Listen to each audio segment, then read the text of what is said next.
In today's video, I'm going to teach you how to publish and add your custom agent directly into Microsoft Teams with Copilot Studio. Welcome to part 8 of this Copilot Studio tutorial series.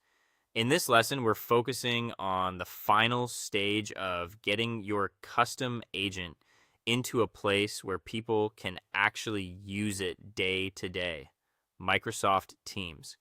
If your agent is already built and tested, this process is what connects it to Teams, publishes your latest changes, and makes it available for you or others in your organization. To get started, open Microsoft Copilot Studio and select the agent you want to connect to Teams. Make sure you choose the correct agent before moving on, especially if you've created more than one. Once you're inside the agent, go to the top menu and click on the Channels tab. This is where you manage the different places your agent can be used.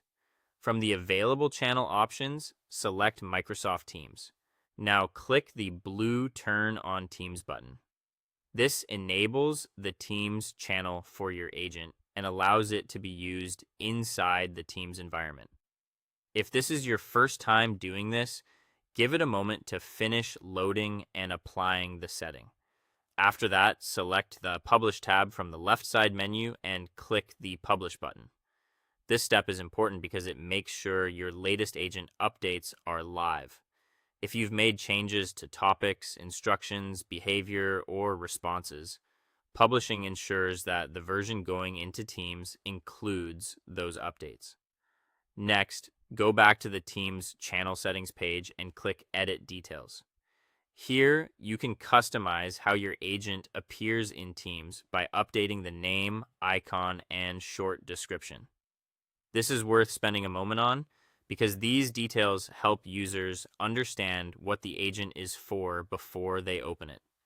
Then select Availability options. This is where you decide who in your organization is allowed to access and use the agent.